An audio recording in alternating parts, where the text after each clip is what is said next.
Get there, I'll make it. Anywhere, it's up to you. New York, New York. Hey, how's it going, guys? Welcome to the stream. Let me turn off that music. How are we all doing? Is this working? We live?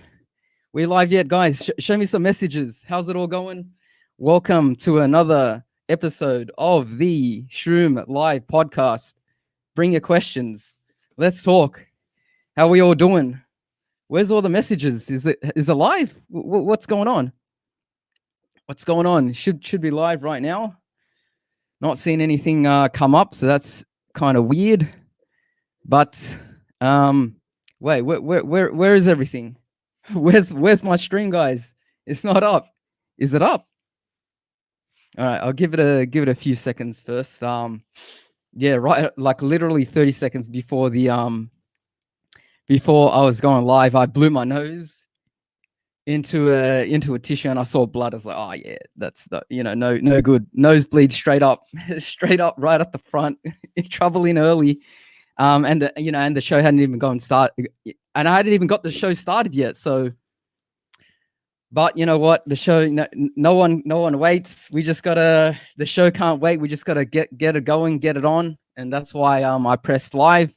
And oh yeah, there we go. Finally, we get the numbers are coming up. They're shooting right up now. Yes, that's it. That's it. That's right, guys. All right. So first up, Fish Bait Sydney. Let's put it up. He says, "Big Shroom, Mr. Shroom." I wish I was big. No, I'm not. I'm a small guy. But thank you very much for supporting the stream every show. You're always, you're always the first person to put your hand up, to lend support, and I greatly appreciate your continued support. And yeah, thanks very much for supporting the show, Fishbait Sydney. All right, let's go see who's in the chat right now. So show's now started. Let's go check through the list of people. So Novo was first on the block. Novo, he said, "Hey Shroom," and it's actually Andreas. So hi Andreas, how you going? And then we had Asian Boy come through, Angus Pack, David, how's it going? He's another regular that I've seen before. Fishbait Sydney, of course. Just gave him a shout out not 30 seconds ago. Always good to have all you guys. Let's see who else is coming through the door. Elias, Ayub, Dejan, Stankovic. He says, "Hey Shroom." Flickin' Fish with Anthony. He says, "Let's go." That's right. Let's go. Let's go. Let's get the show on the road. It's a cold, windy one out there tonight, this weekend. Not the best condition to fish.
All right, there we go.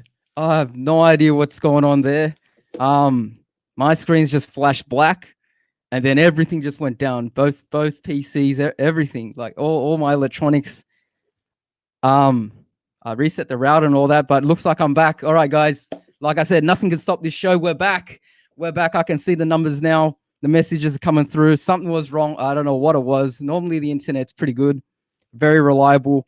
But anyway, we're back. Let's go through the list. Let's see who else is here. I missed a bunch of things. I know there's like 50 messages. David Hafer's here, fishing with Jono. Issa Rizik says, how you doing, mate? Doing good. Blades, I bank knives. Sup, bro? How things? Love the content. G, respect. Respect to you too, brother. Motley Cat, if I haven't shouted him out. Hi, he says, did you go fishing today with all the windy weather? No, not at all. Hi, just been setting up this live stream. So it actually takes me ages to set it up. But yeah, wasn't able to get out today. Golden Hour Fishing, he's here. He says, sup Shroom, Angus, Pack. And yeah, Fishbait Sydney, shout out to you again. Thanks for becoming a member. Really appreciate it. You were a member before, I think last month. Definitely, yeah, check on the community, the members only community tab. Quite a few interesting posts there for you to have a look at. Super Blue Man says, how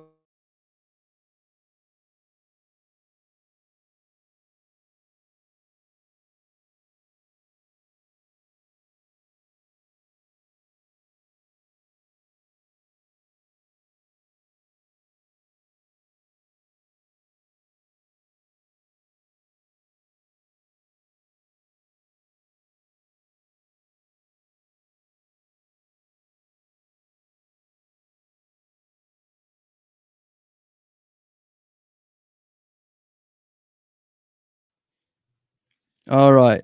If this goes once again, I'm gonna switch to mobile hotspot and tethering, because that's got to be more reliable than this. I can't believe it's taken a season and a bit more to run into such ridiculous issues. Besides from that time, all the OGs remember when I actually continued talking for like 15 minutes when my microphone was off. That was actually so funny when I look back at that stream. Yeah, so let's keep going down. Dan, we've got Nua. Shalaby says, hey, Shroom. Novo again. Stream freeze. Yeah, that's right. Okay, so I'm finally catching up. Let's keep going down. All right, let's go find some questions. Guys, got any questions? How's your night, by the way? How's your Saturday evening? I think this one here, this is the first stream that this year, at least, that I've had the heater cranking on high. It's been that cold. Probably about a week and a half ago, the temperatures just dropped by about 10 degrees. You know, the water, not too bad still. So the water temperature is slowly dropping as you would expect.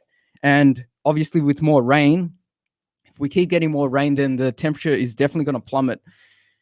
But I think kind of like, especially in the season right now, that water temperature is starting to get quite low. So, you know, you're not going to get all the pickers coming through.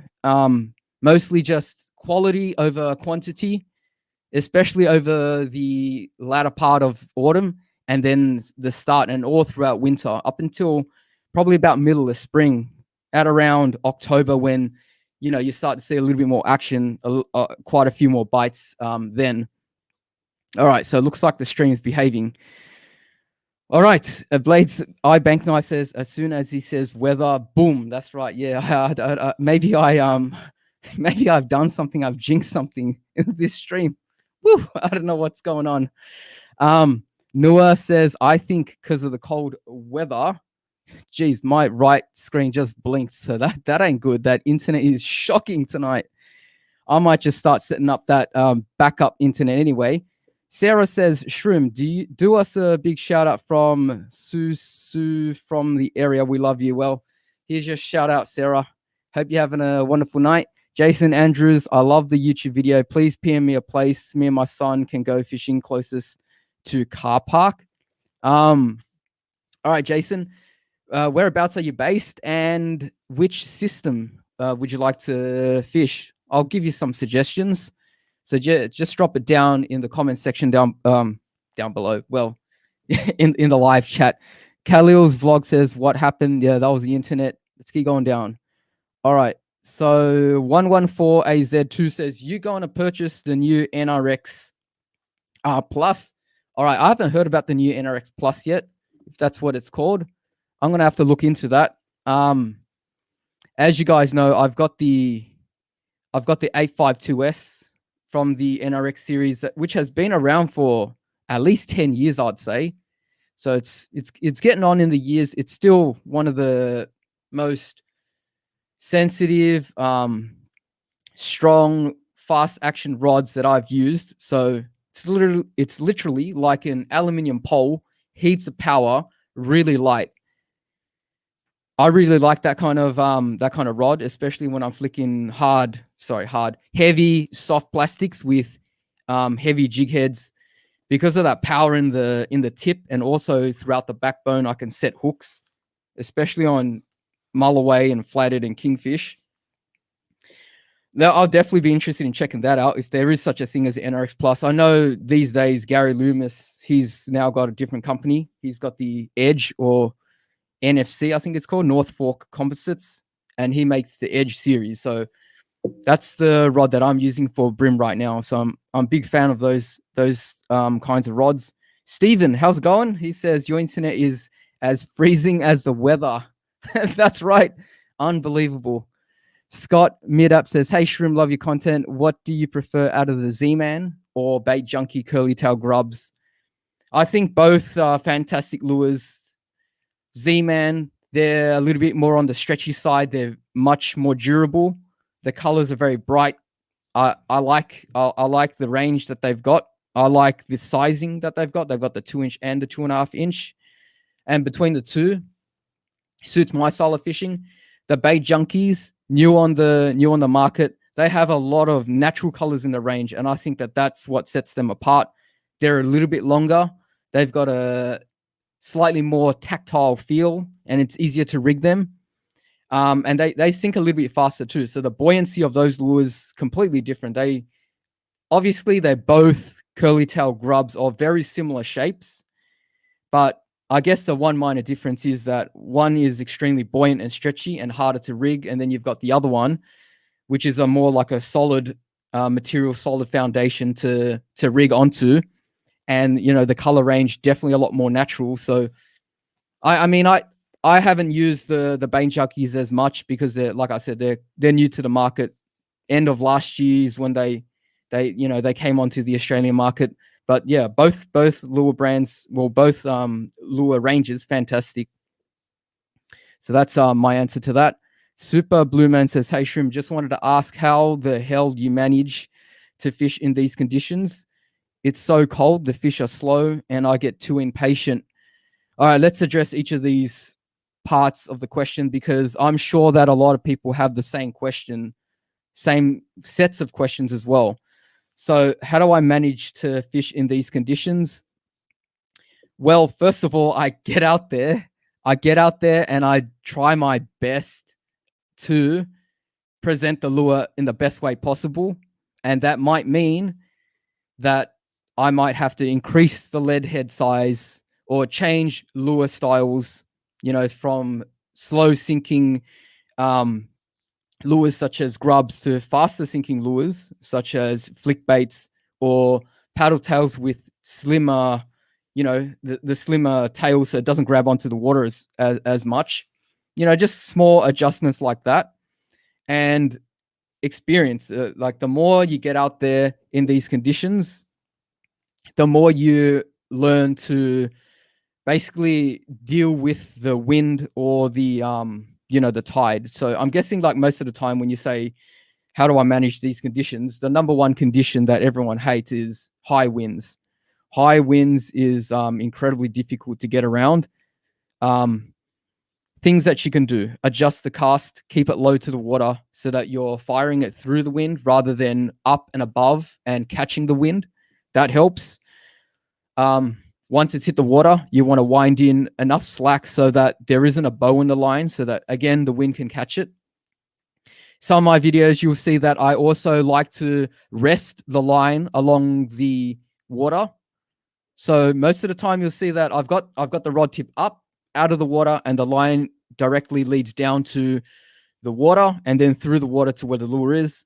If the wind's going really strong, one direction or the other, keep that rod tip down, rest it along the water. The water will just take the wind out of the equation, but now you have to address a different issue, which is the current flow. So you don't want your lure dragging if you do that. So I like to cast ahead of the current so that by the time it hits the bottom, it's pretty much parallel to me. I'll get a few hops in before it starts to drag, and then I'll recast. So that's something you could do. If that's difficult, you can always switch it up to heavier lures. You know, you can use metals, you can use jigs, you can use heavier jig heads, larger lures. Generally, the light line stuff from when you're using about 1/16th, 1/24th of an ounce and lower, that's probably, you got to be on your A game to fish in probably like anything above, say, 30 kilometers an hour. Or sorry, 20 kilometers an hour winds with about 30 gusting. That's probably that's kind of like the level where you kind of on the fence of 50-50 whether you want to fish light line or start throwing out the medium gear, you know, with your 1/4 ounce, 3/8 ounce, 1/2 ounce, 3-inch, 4-inch, 5-inch lures. Now, if you want to stay with your light line gear, you can use all those you know, those techniques that I said before. Rest the line on the water, increase it to 1/8 ounce jig head, use faster sinking lures. So I wouldn't, for example, everyone knows I like to use the Z-Man grub in watermelon red. I wouldn't do that. You know, if it's blowing 30, 40 gusting and I'm that desperate for a fish and I'm out on the river, you know, you can switch it to something like a 1/8 ounce with maybe a Z-Man Slim Swims or one of the 3-inch minnows from, you know, the Daiwa Bay Junkie series. You know, squidgies have plenty in the range. Squidgies also, they're not very they're not as stretchy, they're a bit more dense. They sink a bit faster, so you can swap the brands around. Berkeley gulps, you know, 2-inch, 3-inch prawns, they sink like a brick. You can do that. If you really want to stick to your light line, hard bodies, that's another lure type that I've used a lot in my videos. Sometimes I start off with the plastic in some of my vlogs, and you'll see that I say, look, yeah, it's just that wind is bad. Tie on a 3B Fat Dog crank from Berkeley, or, you know, a Jackal Chubby, or, you know, there's so many on the market. Tie on one of those in one of those colors. Atomic, yeah, as you guys know, the Atomic Hards in Ghost Gill Brown, 38 millimeter deep diver, or even the medium shallow divers, they're good too. And you just have to crank it through the water. You don't have to worry too much about line lay in that case. Actually, I've taken a lot of time explaining that question. Maybe I'll be quick to finish the rest of it. So cold fish are slow. I get too impatient. Yes, it's slow. It's hard fishing, but as you saw last year, caught like the biggest brim that I've ever caught, 47.5 centimeters. It's there, you know, that quality of fish. Once the conditions get a bit uncomfortable, there's less people on the river, less lures for the fish to select. Could be your lure if you get out there, day or night. Nighttime, I still remember that brim, amazing. It took a 2.5-inch Z-Man Slim Swims in bloodworm. I didn't know what it was. It ran so hard the first time that I was guessing whether it was even a brim. So yeah. All right, let's move on. Guys, yeah, continue to drop your questions. I'll try to stay ahead at the forefront of the chat as well. I saw one comment there thanking you about the brand ambassador for Decky. So guys, yeah, just give a quick shout out to Decky. So I've jumped on board with them. They make a boating application. You can check things such as, you know, the map of Sydney with things such as restriction zones, boats, boat ramps, just a lot of things useful for boating and fishing. You can check the weather. You can check tides. So check it out. It's a free app if you're interested in that. All right. Let's just put this question up. Alkis Catch says, whereabouts can you catch bass and EP around Sydney? All right. Bass right now, late autumn, they're moving down throughout the salt. So bass is predominantly a freshwater species. Anything past any of the river systems that have weirs have bass, because they've got fish ladders and they can get in between. They can get up and down from the fresh and the salt. Anytime you're casting towards the fresh, you're talking bass in Sydney. Now, right now they're coming down to spawn, so you're gonna start finding them in the salt as well. Places such as Chipping Northern Lakes, this is like a great time to just get bass bycatch. Parramatta River system, you can get it all down through, Rydalmere, Ryde, Meadowbank, and obviously you can even get them down further because they're going down to breed. EPs, May 31st, I think it is. So make sure you go check the DPR website, but there's a closed season, so they're breeding now as well. And they're starting to stack up very hard in little balls of like 50 to 100 fish, especially at night. But if you catch one, you definitely have to let it go. All throughout the systems at this stage, most easily targeted in the evenings around the run-out tides in any system, at any narrowings that have lights. So anywhere where you kind of get a lot of congregation of bait, like wharves, for example, or really narrow bridges, this is the time, like basically to target EPs. And if you find one, you're going to find. Now, I'm not going to exaggerate. You're probably, if you catch one, you're probably going to catch at least 10, if not maybe even 20, maybe even more. So it's that kind of fishing. Like if you chase EPs, particularly late May, start of June, July, they're stacking up. They're starting to stack up. They're breeding. Actually, a lot of things are breeding right now. So, for example, if you've watched my last video on where I caught that mullet, I started to notice now that they've started to thin a lot up the rivers. So they're already running. They're already running down towards the sea, towards the beaches to stack up again and spawn, breed. So yeah, it's always a crazy time, especially at the end of autumn and the start of winter. Another good species to target right now is mulloway. So this is kind of like when, if you put the time in, you're gonna find some success as well. So they're still all throughout the system right now. I've seen a lot of reports of people getting some nice fish. What else? Yeah, kingfish in the winter, or generally, I mean, these last two years, it's been a bit weird. We're still getting a lot of rats, even throughout autumn. But generally what happens is rat season is during the warmer months, during summer, and then come winter, it's the bigger models. Now, what's happened to my chat here? Yeah, so the bigger models, and you find them up the system. You find them up the system at this stage. So I think right now people are seeing big models up the Georges, Picnic Point and around those kinds of areas in the harbour. Last year I think there was like a massive, like there was a time when there were massive kings up Middle Harbour, all the way past up towards Roseville, for example. These are like those months when if you fish structure, you fish sunken wrecks, you fish slightly up the river, you get the big models, and the rats are like not as common. But yeah, like I said, these last couple of years, it's been very different. So people are still seeing massive schools of rats, roaming the shores lately. I think it's a little bit difficult to target them right now. They seem to be a little bit picky.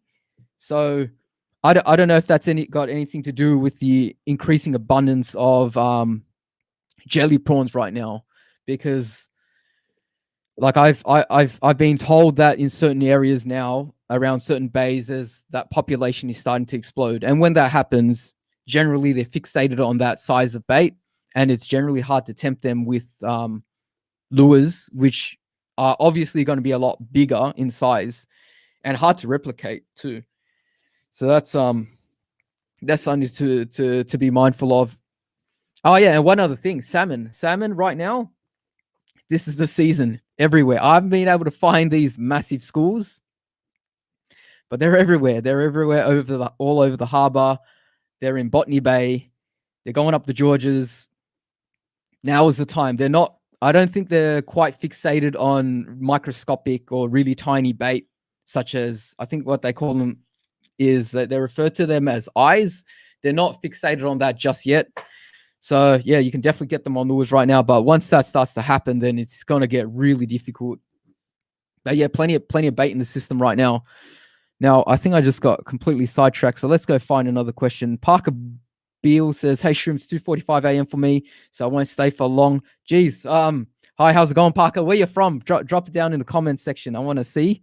I want to see what you say. Chody on mobile. Don't know if you remember me, but thank you so much for the tips on Australian bass, as it has helped me catch my first and heaps more. Congratulations, well done. Let's keep going. Let's keep going. Where's the next question? All right, so let's go to the front here. I have no idea why I keep losing it. This chat is just failing me. Let me just reload that. Anyway, I can still see the chat on the right. Fishbait Sydney, he's got a question and he says, "Did you hear about the $1 million kingfish in the harbor?" I think I heard about that during the summer. Is that have they released that, or is that actually going on right now? I haven't seen anything in the media to suggest that at this stage, because I'm sure that if they did, everyone would be pretty much talking about it. But yeah, at some stage, I think in the summer, yeah, I saw plenty of people share on social media especially through Facebook, $1 million kingy, this and that. Yeah. So yeah, let me know if anyone knows if they have actually released that fish. Oh yeah, Fishbait Sydney says they have released that. All right, interesting. I wonder who's going to catch that. All right, Miles Brigham says apparently it was a rumor, mate. All right, okay. We shall see. Yeah, not too sure. Sud4 says any good spot for squid in the harbor. You're chasing squid for bait or to consume? Saduki OCE says best lure for Australian salmon. Hard to say what the best lure for Australian salmon is. I can list all the lures that have worked for me. 40-gram Raider, small metal, unbranded metals. Z-Man Grubs, watermelon red. You guys know that, of course. Slim Swims, got plenty of those. Got them on the Grubs in Bloodworm as well, in brown. Caught them on Squidgy Fish, chasing Mulloway up in up the system in the Para, up the system in the Georges. What else? Flies would work on them. Haven't tried that, but I've got my setup and lures ready. If I do come across a big school, I want to give that a go. What else? What else has worked on some? They take live bait. They smash live squid. They smash my live yakkers. Pilchards. I think it was a lure question, but this might help somebody else. Pilchard cubes. I've caught quite a few nice ones off the beach in Cronulla, especially during dusk, around that time when the sun set. Salmon bite is pretty good. Tailor bite's pretty good too. Danny Boy says, "Do you happen to know what the best snapper soft plastics are?" No. Last live stream, what I said was I was going to bring a snapper expert on, and I still haven't. I still got to figure out how to get a guest on here, but at some stage I will. But from my limited knowledge, you can use curly tail grubs in the class range of 5 to 7 inch in pink and white. They seem to be the colors that most people pretty much that's the kind of colors that I've seen pull the big snapper with lure fishing anyway. All right, Fishing with Jono says, "Shroom, you missed my question. It is a bit about what fish bait Sydney's comment." All right, put it down again. I'm pretty bad. Cut me some slack. Internet went down. All kinds of things. Had a nosebleed just before this stream started. I don't know if anyone caught a bit of my singing at the start. There was a bit of an Easter egg for you guys, as I know that might get some of you guys G'd up. Frank Sinatra, of course. Rizik says, "What are some good lures for some big flatties?" All right, yes. All right.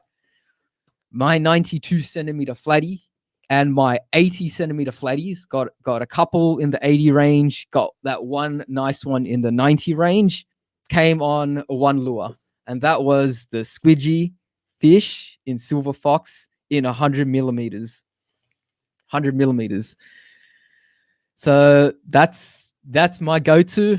There's probably like plenty more lures that would probably have caught those fish, but you know, that's what's scored the runs for me. That's what's got the runs for me on the board. That lure, you know, I can't knock it. I'll give you some other lures that I like to use. So 2 videos ago, I started off using the Berkeley Gulp in nuclear chicken 5-inch. The 5-inch and the 7-inch absolutely smashes the flathead, especially in Botany Bay. I don't know what it is, but if you've seen some of my earlier videos, especially when I'm on the boat with Terry, it's literally a fish a cast between the both of us. It's unbelievable how good those lures were. That day I tried a few other lures as well, but yeah, Terry was showing me up. So he was showing me up, and he said, you know, Shroom, you know, go the Gulp, and it worked. Half ounce jig head.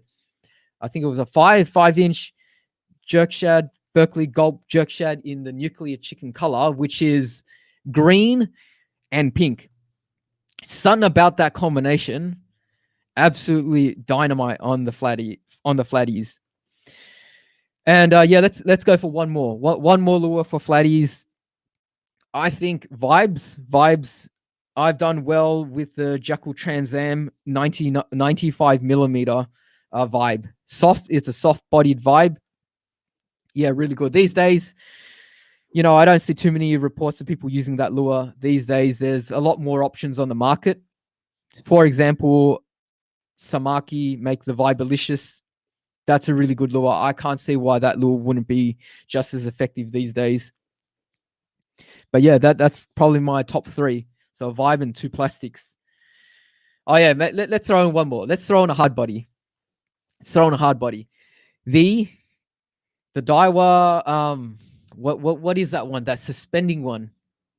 How can I forget the Daiwa suspending lure? Let me just Google this. Daiwa suspending jerk baits. If I see it on the chat first, I'll consult the chat. You guys help me out. I'm just going through Google now. How can I not find out what it is? It's in my tackle box. Double clutch. There we go. The double clutch. That's right. Double clutching our way to the answer there. Daiwa double clutch. I've been doing well with the 70 millimeter one in the estuaries up the rivers. It's just the perfect bait because even when you're not working the lure with the twitching, because of the fact that it's suspended in the middle of the water, the flatties can still get there in time and nail that lure. Because I find flatties kind of give up on the lure, especially if it falls down to the ground, to the sea floor, before they get there. So one interesting thing, one of my theories is that you get a lot of flatties where you hook them underneath the head and underneath the jaw. And that's kind of because when you hop the lures, they kind of try to sprint towards, swim really quickly towards the lure to hit it. But by the time they get there, everyone's using heavy jig heads, 1/2 ounce, 3/8 ounce, and, you know, of that kind of like class. And so it hits the sea floor. And then what happens to them? Well, they kind of just sink back to the bottom and lie right on top of the plastic. They just missed it. And so when you go for the next lift, you're on underneath the chin right there. I'm sure that's happened to pretty much everyone here. So yeah, let me know if you can recall a situation like that, because that's my theory on that anyway. Now with the Daiwa double clutch, you know, it's suspended, so they'll just smash it. Now, if you're just targeting them, go for the 95 millimeter one. Something with a bit of metal coloration that makes a good flash when you twitch it. I think that would be the go. Like maybe like a golden or a black color, like a shiny silver, gold, black flash every time you twitch it. All right, let me answer that question there. Sod4 says, have you ever thought of getting a boat. Yeah, I've thought about it. Not currently at the stage in life to accommodate that that asset at this stage. I love my land-based fishing, fortunately, so that'll have to do for now. Trung Nguyen says catch and cook. Yeah, we'll see. We'll see. I have to do some of these catch and cooks one day. The more you guys bang on the door, I'll have to oblige. All right, here we go. So, let's see. Okay, so I missed Jono's question. Shroom, you missed my question. It's a long one, a further bit up. Okay, let me see if I can find it for you, Jono. All right, so there we go. So a question I've been wanting to know for ages. As you know, there are many different gear real gear ratios. What is the best gear ratio for bait fishing and the best gear ratio for lure fishing? All right, so gear ratios. So generally spin reels are made in 2 speeds. They're made with I guess you can call it like a low speed and a high speed. The idea behind the low speed is that you have a little bit more cranking power in the reel, and with the high speed, you can retrieve line faster. So there is no clear-cut answer on what is better. It's just suited towards the purpose. I think for bait fishing, I generally like to go low gear where possible. I'll choose a high gear if there is a need for it. So for bait fishing, I would go low gear. I just want to wind in the line a little bit, just keep the right slack as I set my rod down. For spinning lures, if I want to get that slack in really quickly, then yeah, high gear. If I'm spinning metals, no question, you've got to go high gear. If you're jigging, low gear, you need the power. What else? I guess besides from using it, like what other differences there are would be how it feels in the hand. Low gear generally is a little bit smoother than a high gear reel.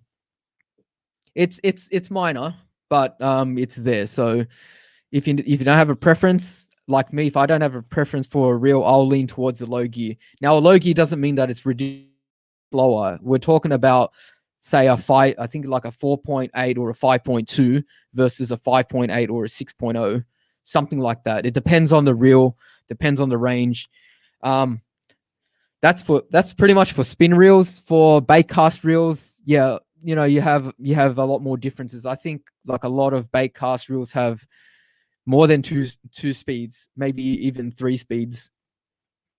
I seem to like the high gear, the fast retrieves for the bait cast gear. That one time when I was up at Weeper, that fast retrieve made the difference. You just basically literally cast in a few winds in the strike zone, bring it back in, recast as the boat's drifting along, with the run out tide. Unbelievable, just casting towards the mangroves like that. All right. So hope that answers your question, Jono. Let me go down here. Have I missed any new members or anything? Oh, Defunk. Let's put this up. Defunk 70.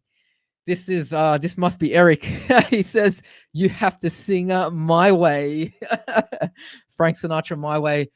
All right. I had a bit of a bet going with him. I have to do it at some stage. So Eric, keep me to my word. I will do it. I will sing it. I will belt out this song for you. So at some stage, I just don't know whether the rest of my channel wants to hear it. That's all. But I will be doing it. It will be up publicly. Everyone can go, listen to it and throw bananas at me or whatever. All right, now let me get out this chat. I've been saying that I've been trying to get it up for the last half an hour. It's just disappeared on me. Okay, let's keep going down. Matthew says, you target much jewfish. These days, not as much. I used to specifically just chase mulloway. So that was pretty much my top 2 species to target. It was either, if I wasn't brim fishing, I was chasing mulloway many, many years ago, up until I pretty much started YouTube. And now, it's just hard given the time to edit videos, and life's just got a lot busier, and the need to get, regular content. I've kind of just like left it towards for when, the situation gets easy to target them. So I haven't really just put in the time. So Something I like to do more often. Maybe in the future I can get back to that. Now, this chat should come up right here. Let's just put that back up. All right. Anyway, let's find the next question while this is coming up. Ali Kais says, Shroom, what are your thoughts on using jigs land-based? Nothing wrong with using jigs land-based. The only consideration would be if you're going to let it hit the sea floor, is a snaggy. That's it. Otherwise, yeah, metal jigs work very well. Yeah, they get their fair share of tailor catches, salmon, bonito, kingfish, mac tuna. The list goes on. The list goes on, and you also ask, would you ever do rock fishing? Yes, I will. I will be doing rock fishing. I was supposed to do rock fishing this summer. This summer I was supposed to do it. I was supposed to do it with Terry, a regular on the channel, but things fell through. So we were both busy. Couldn't do it. Couldn't spend a few days going up the coast and doing a rock fishing session.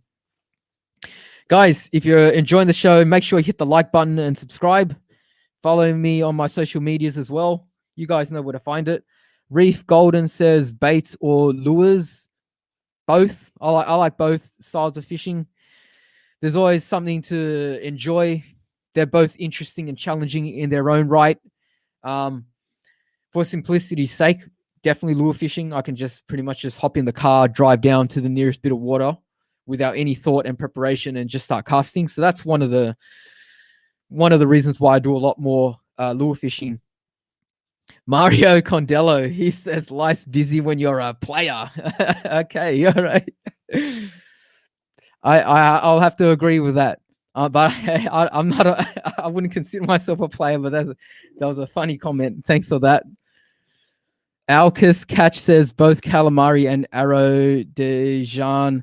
Okay, I'm just going to try to think of a question that this might be. I think somebody asked me where to catch calamari, where to catch squid.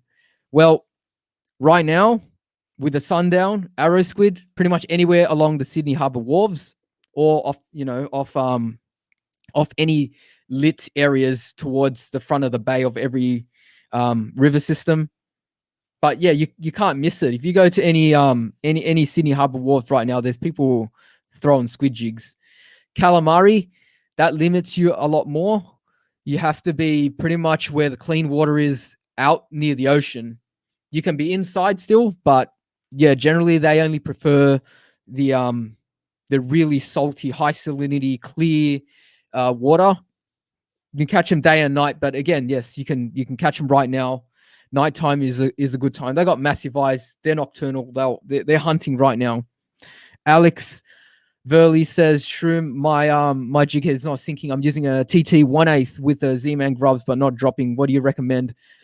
Well, it is dropping. It just depends on, is it doing more lateral movement than a vertical drop? Sometimes the current is that fast that you're moving sideways more so than moving down, but you're definitely still falling through the water column. Unless you're using a really high, a really thick braid and you're letting it drag through the water column. 1/8 ounce generally will work to make the Z-Man grub sink very quickly. I think you're pretty much dropping nearly a meter per second with a 1/8 ounce jig head there. Christopher, the Destroyer Boy, says, hey, Shroomy, I now live on the Central Coast. Luderick fishing in the Central Coast is crazy in the winter. Do you have any suggestions of where I can get green? Yeah, green weed. Does anybody know where I can get some? Yeah, sorry about this. Sorry about that, Christopher. I don't know where you can get green weed up at the Central Coast. So hopefully somebody in the chat, if you have any suggestions, help young Christopher out. He's a young, keen, mad angler. He really loves his fishing. Let's go find the next question while I get this chat up still. Let's just get it up once and for all. Here we go. 3, 2, 1. There we go. The chat's back on the screen. My gosh, it's taken me that long. Reef Golden says, what's your biggest flatty? As said earlier, 92 centimeters land base on a squidgy fish. I think it was 100 millimeter squidgy fish, or 80 millimeter. Now that I think about it, I'll have to check my records. But in the silver fox color, that's the biggest one I've caught. I'd like to beat it one day. I think I might have to put some time in sometime this year, see if I can crack that 90 centimeter class of fish again. Well, let's keep going. Tomo70 says, what is your favorite all-round lure? Like, I must say the lure that I've been using the most would be the Z-Man Grub in Watermelon Red. So I'd have to classify that as probably my favorite. More times than not, I'm using that. That's like my general staple, how I start off fishing. If I'm not really thinking about the condition and I just want to cast a lure in, that's what I'm using. Jacob says, hey, Shroom, quick question. I wanted some expert advice from you. Have you ever used a Shimano Trinkston Pop? If yes, what are your thoughts on it? No, I haven't used that one. I'll have to look that one up. Let's keep going down. Hi says, do you put scent on your hard body lures? I was told by fishers not to bother on hard bodies because it gets washed away faster than applying to soft plastics. Well, if it gets washed away faster, then it's leaving a scent trail, is it not? So maybe the scent trail is stronger, but not as long lasting. So I do use scent on my hard body lures, not often, because I find that when I'm using hard body lures, I might change a few, and I kind of just don't want to put grease, a greasy material on the lures and then pack it back up if I change my mind and want to try a different color and style. So I do a lot more chopping and changing when I'm fishing hard body lures. That'd be the reason why. So I guess it's not a legitimate reason. It's just being a bit lazy, if I do say so myself. But yeah, nothing wrong with putting some scent on the hard body lures. If it's leaving a trail, it's dissolving in the water behind it. That's great. Flick and Fish with Anthony says, what colors do you recommend for the Jackal chubbies? I like the this color. What color is that? I think that should come up on the screen. Let me just check my screen there. There we go. This one's the Jackal Chubby Silent. Let's turn it the right way around. It's brown. It's called, what's it say on the pack here? Come on, help me out, packet. Brown Suji Shrimp. Deep diving, chubby 38mm silent brown Suji Shrimp. So that's the one. In the Atomic series, they call this the Muddy Prawn color. So that's the one that I've used most often on my stream. Actually, let me get that thing off the screen. Jeez, I'm so bad at this. Oh, okay. All right, let's keep going down. Hardest fighting fish in the estuary. Mulloway. Sorry, not mulloway. Kingfish. These days, kingfish go all the way up the system. I think for a sustained fight, kingfish. For a short fight, you do get mulloway that you just can't turn the handle against. They're just that powerful. They got that big tail. And if you're going to cap it, I think if you're going to cap it, such as some kind of rating system, like a pound for pound or something, like in boxing, then maybe something like a sawtail. I've heard that they go extremely hard. But yeah, apparently they only go for a short period of time, but they'll dust you. They'll smoke you right from the get-go. I need to experience that one day. So I'll know when that happens. So yeah, they're my picks, especially in the estuary. Out towards the ocean, I don't know. I really don't know what the hardest fighting fish is. Is it marlin? Marlin and tuna. They'll fight till they die offshore. I hear stories of people fighting marlin and tuna for hours, like 6+ hours, 10+ hours, and the fish is basically dead by the time they are able to bring it in, if they're able to bring it in. I think that there's another issue when they die mid-fight. I think particularly with marlin, you just can't you can't bring them up. It's just like dead weight for some reason. Ehab 187, what's your favorite hard body? I guess the atomic deep diving 38mm crank in Ghost Gill Brown. It's done the damage for me. Plenty of fish. Ehab 187, are you and Flick with Mick going to do a collab? I think I was supposed to do a collab with like literally everyone at this stage. I think if you go back a year, I was like, yeah, collab this, collab that, let's talk ideas. And then suddenly, you know, life just got busy. And now I've got like a list of like 50,000 people. And yeah, I don't know when I'm going to get around to it. Even like doing something like this live stream took literally all day. I had to sacrifice a day of fishing just to do this live stream, to prep it up, to get ready, you know, to come up with like stream ideas, what to say, you know, just all that just takes time. And then after this, then I've got to like, you know, pretty much make sure that this is uploaded properly onto Apple Podcasts, Spotify, Google Podcasts, you know, all those platforms for podcasting. And then, you know, Thursday's pretty much around the corner by the time I'm done with that. And, you know, the next video needs to come.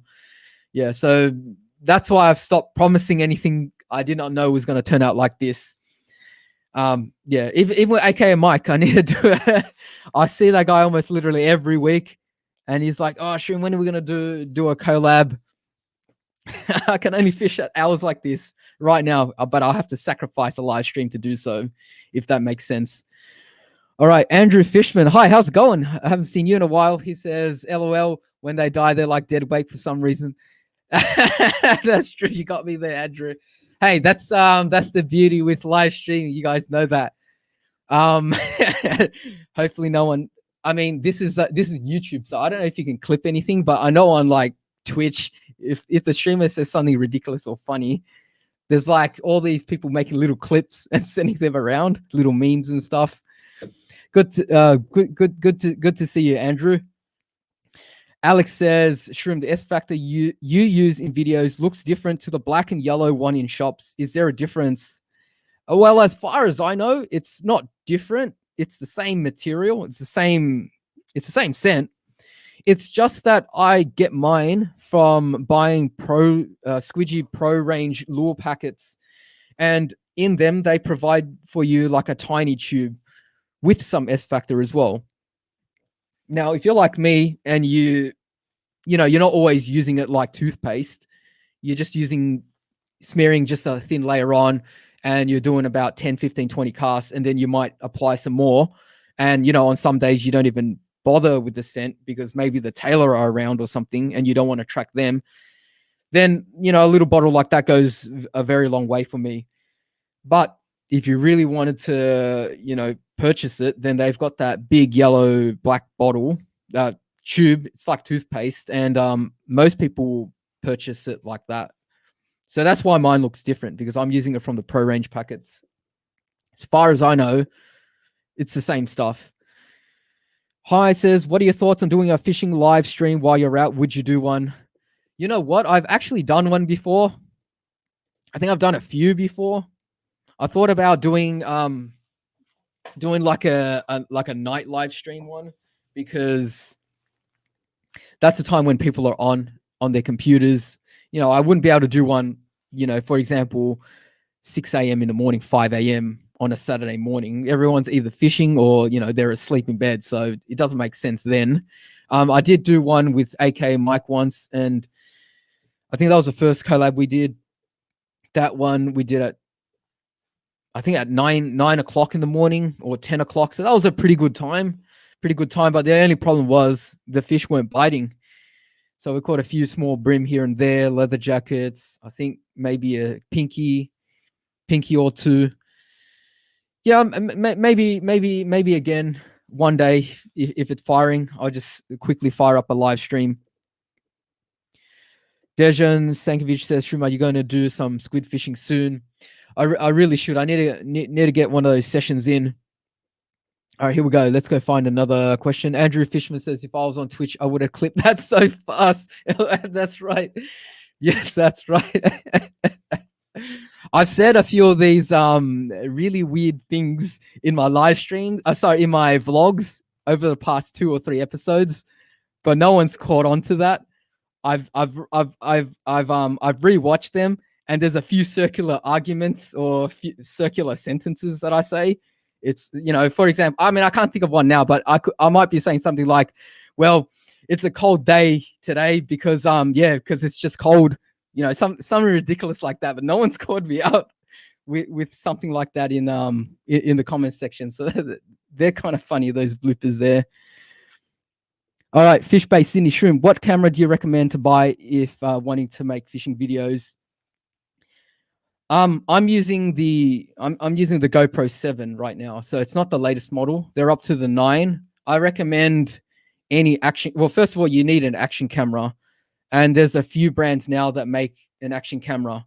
If you go back about, I think, 5 years, GoPro was literally the only brand you could buy that made action cameras, the GoPro Hero. Now you've got, I think, DJI, and I think there's even one more company. There's like 3 main players in the market now. I've had a GoPro since the 5, so I've got all the straps and the head mounts and all that stuff, batteries. So I've just stuck with GoPro. I mean, I guess they all have their pros and cons. My GoPro, for example, doesn't have a screen, so it's just you literally. It doesn't have a front-facing screen, so it's not the best for vlogging because you can't see yourself. Kind of have to estimate what the camera can see.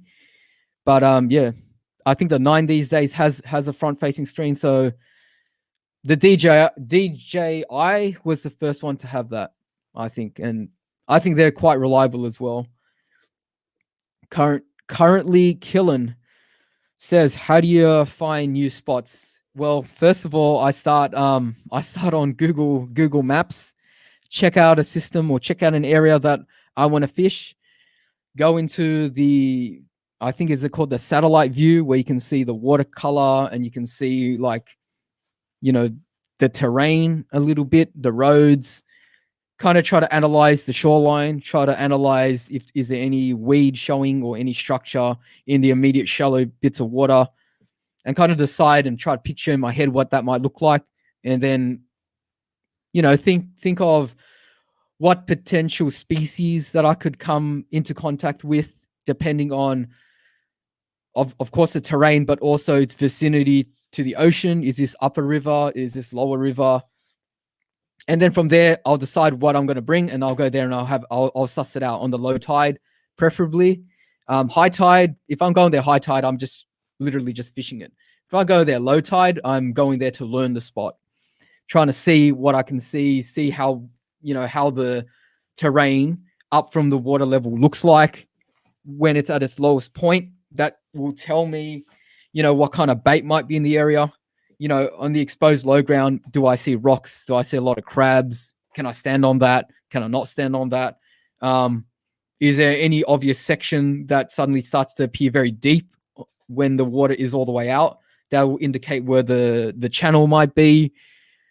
When the water comes in, you can't see any of that. So then you have to be able to read the surface of the water and see where the current line is and try to make an estimate on where that ledge might be. Low tide, there's no guesswork. You just literally just see it right in front of you. And also, it kind of like helps you hone that skill. So when I move around, it doesn't matter where I'm at, all that experience just helps me fish the next spot. And for example, there's an idea in my head that this way that the current is flowing is pushing bait against this particular corner, and that actually ends up working out. Then I find the same kind of situation in another place, and generally that's a good starting point. I'll quickly work out how best to fish a place like that. Yeah, very, very interesting question, that one. Yeah, lots of things to consider rather than just rocking up and casting. Okay. Andrew Fishman, I think he's got something to add here. Currently killing. Google Maps are your friend. Follow up with a bit of a Google search for the area. Yeah, these days, Google is your friend. You can find a lot of information on forums. One forum in particular that you may or may not have heard of is Fish Radar.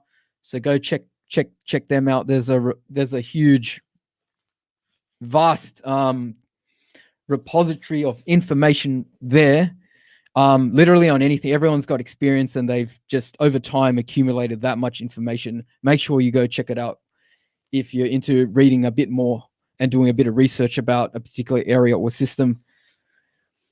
Shroom, come George's river fishing on my boat one day. One day, Alex. One day I'll find the time to do it. One day. Daniel Connor says, you inspired me to get into lure fishing. Quick question, Shroom. I tried using the 2.5-inch Bazella. Haven't heard of that one by Daiwa. Would you know if this plastic is any good? Yeah, sorry, I haven't heard about that one. Can't help you there, Daniel. I'll have to look it up after this live stream. Oh yeah, further to add to the last question, Andrew Fishman says, then go and watch for signs of fish, explore and pick out likely lies, such as if you see any flathead, dents, lies in the water. Okay, I couldn't find a word for that besides lies. Pools, pools, underwater rocks, ledges. That's exactly right, Andrew. Franklin the man, squid fishing is pretty fun. When was the last time you had to deal with a shark? Not that I can remember, actually. Not that I can remember. This past summer, I was supposed to organize a shark fishing night with all the boys. Get some carp or eel carcasses. And see how many sharks we can hook and pass around the rod and see people getting their arms stretched. So I'll have to do that. I'll have to do that again. Fishing with Jono says, Shroom, thanks for the stream. Definitely making my night. Legend for putting in the time for us. Not a problem, Jono. Glad you're enjoying it. Catch 202. Where to catch Aussie salmon in Sydney? Good question. Right now, literally everywhere. Everywhere, in every system, there are salmon out and about. They're busting up in the morning. They're chasing prawns. They're chasing bait fish. They're chasing prawns now. Go back a few weeks, they were chasing bait fish. Like I said early in the stream, I think there's a bit of a mini explosion of the prawn population right now, and that's what they're tuned in on. And they're pushing quite far up the rivers in the Para system and in Botany Bay, up the Georges as well. Sorry, up the Georges in the Botany Georges river system. I can tell you that if you go to Botany Bay and you start flicking some lures, you might actually see them. So they're that common right now. Doesn't mean that you're going to catch them, but they are there. They're there right now. This is the best time. Generally, like I said early in the stream, in the cooler months, you've got salmon persisting very far up the rivers. All right. Let's keep going. What's the next question here?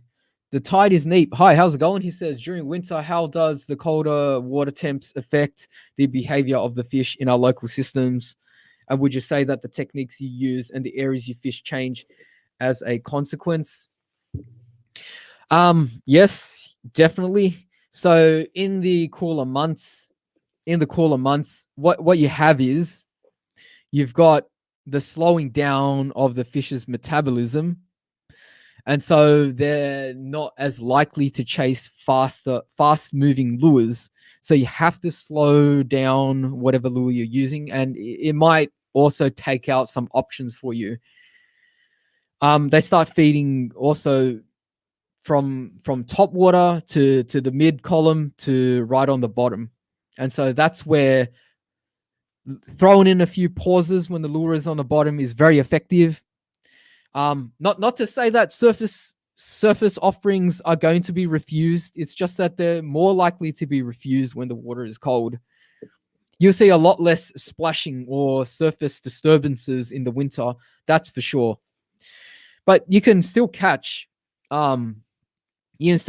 salmon, bass, tailor. They're still going to readily hit the surface of the water. Kingfish as well, brim, maybe early in the morning, but other than that, they're always wary at all times of the year, but summer months is when they're really likely to just keep hammering away at a surface lure that's doing a little bit of a popping or a frantic movement across the surface. So everything just kind of slows down. The fish's metabolism slows down. There's less fish. It's seemingly there's less fish in the system for whatever reason. So the pickers start to go away. So even if you start bait fishing, you might find that your bait comes back untouched. I think AKA Mike said to me that there is a time of year where even if you throw out a prawn or a pilly, fresh pilly, you get it back in like 3 hours and there's not like a single touch on it. And that's like when it's time to pack up and just come back another week. We're not there yet. We're not there yet. Last year was quite good. I think towards August, that was starting to happen. But it didn't last for long. So this year, it's been a warm year up until probably the last week and a half or maybe 2 weeks. And if you remember back from my previous last stream, I said that really extensive rain period was gonna literally dropping the temperature of the water rather quickly, but it kind of bounced back for whatever reason, and we haven't had like significant flooding rains since then. Now, last week we had a little bit of a rain period, but I think in terms of the total amount of the quantity of rain that actually hit the system, it wasn't that much. But yeah, then again, now the air temperature is a problem. It's making people not not go out and fish. It's that cold. Andrew Fishman says carp is such a great shark bait. Yeah, that's right. That's my pick. They're easy to catch. They're fun. I mean, what more? You can, like, when I catch carp, it's literally sight casting them. Sight casting, or at least watching them on the surface hit my floating piece of bread. That's my favorite way to target them. You can target them obviously in the day, but at night, that's when I like to do it. And when it's quiet and you see like a big fish just stalk a piece of Wonder Soft bread and you're just rubbing your hand. Oh, you just hope for that smash, and when it does, it's so good, and you get fun out of that. And then you go shark fishing, which you get even more fun out of, twice the fun. I think some of my friends prefer eels though. Eel being, I mean, carp and eels are considered great bait because they're a bit on the oily side. Apparently, sharks like oily meat, so I guess that's the reason behind that. Okay, let's keep going. Let's keep going. Have I missed something here? Ian Burdenshaw says, have you had a look at the Z-Man baby goat? No, I haven't. That must be some kind of a new lure? How many new lures have I missed this whole stream? Everyone's saying, have you seen this? And I'm like, what is that? Man, I need to get with the times, guys. Hi says, best part of lure fishing is that you're less likely to hook onto a shark. However, you're more likely to get your fish bitten off or eaten by a shark when you're retrieving it in. 100%. But I have hooked at least one shark that I can remember up in Weeper on like just a small paddle tail. Threw it out behind the boat, worked it for a little bit, and that shark came on strong. Before I knew it, my Catalina was screaming on my Saltiga rod. Ended up biting me off, so never ended up landing that fish. Well, we saw it against the boat. In Sydney, I've had the unfortunate experience of hooking onto a really nice mulloway in the day on a lure and bringing him back in the head. That was a day to remember. I was literally standing up against the bank. It was all quiet, had a cast, hooked up. When I set that hook, I knew within seconds that it was a good mulloway. I couldn't budge it. And then it did that classic head shake, that dun dun dun dun, and you can feel your rod tip just getting thrown side to side, left and right. And you're thinking, oh, here we go. That's what I came for. The first run was amazing, but then it took another 3 runs. And at that time I was using a sustain 2,500. So before I had my Stella, I was using a sustain. My sustain was going so quick and so hard. That high pitch sound from the reel of the line just whizzing through the line roller and off the spool, that was something to behold. I'd never heard something so high pitched before. It was literally giving off heat off the spool. And my reel was never the same. I ended up with a bent shaft. When I brought the fish in, it was just a head. It was bleeding. It was a bad sight because it was a massive fish. The head itself, with like a bit of its body, was 61 centimeters. I measured just the head.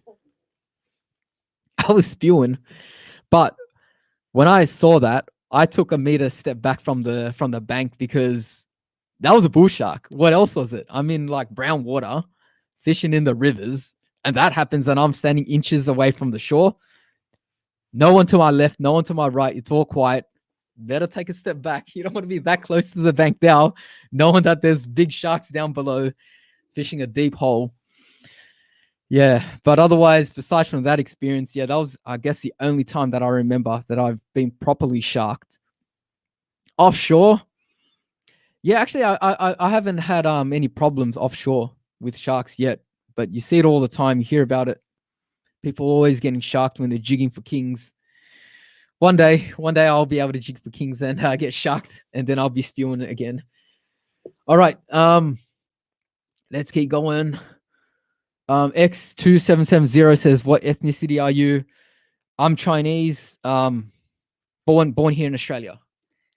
Yes. Andrew Fishman, a jig with a large plastic shad style bait is shark magnet. Plastic. Yeah, I mean, I don't want to tempt too many sharks. You could be right there, Andrew. Thomas says, "Wassa." Okay, and I've just lost my place. That's okay. Let me just make sure that chat's coming along. Here we go. How long is a piece of string, Andrew? Paul Hooper says, "If you could only use one lure for a day's fishing in Sydney Harbour, which lure would it be?" From up the river to down the river and every bit of water in between, I'll probably use a Z-Man Slim Swims in watermelon red. Probably would be what I would use. Or bloodworm. They're probably my two favorite colors. And I chose a fish pattern because it might allow me to adjust to some faster moving water down near the mouth, which would be a little bit harder with the grub. So, and I guess that those lures, you can work them a little bit faster too. If I needed to burn it across the surface because there was a bust up, that would be what I would use. Not ideal in either situation, color wise or shape wise, covering every single situation. But yeah, that's what I would use. Ian Burdenshaw, you need to check out the TT YouTube channel distributors. Is it? Yes, I'll definitely do that, Ian. Eden, Andrew Fishman. Okay, that's okay. Let me find the next question here. Hi says, wearing fishing gloves versus casting gloves versus no glove. What are the pros and cons? Okay, now first of all, I wear gloves just out of habit. So I mean, I don't really need to wear gloves. It's just a habit that I've got, and I've just continued wearing it. You need casting gloves. Like a lot of people that fish using heavy gear, PE4, PE5 and up, they're using gloves. You just need that grip on your gear, and you need to like hold on to your rod and your reel. You need like the big ball knob. You need a big handle to hold on to. You need to be able to squat down low. You need gloves for your safety as well. Sometimes the line is going off the reel so quickly that if you touch it, you're going to slice your finger apart. I guess that's when you need gloves. What I'm doing, you don't really need gloves. Habit, I guess sun protection. That's a lot of these gloves say SPF 50 plus.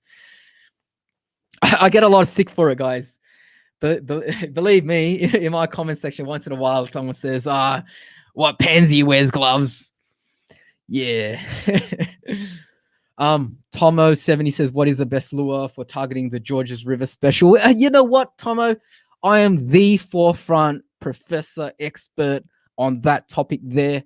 I could probably write an entire encyclopedia about the Georges River special. You can catch them on the top of the water column. You can catch them on the bottom of the water column. You can catch them in still water, in fast water, in brown water. But there's one thing for sure. It's on the Georges, and it's something that you want every time you head out there. Hopefully that answers your question. Jesse, Baron Fishing, you want any sponsors? Like I'm not really looking for sponsors, Jesse. I'm just really just out here to have fun and yeah, make videos. Like I always get asked, how did I get started making videos? I've always made videos, and I realized one day that I did a lot of fishing, so I started making fishing videos. Those OGs from my channel will remember that I still have gaming videos on my channel and some other random stuff. So boys, like I said, I've always made videos. I've even made a wedding video before. So believe it or not, I've done quite a few. Novo, Andreas says, hey Shroom, what video on your channel is your favorite?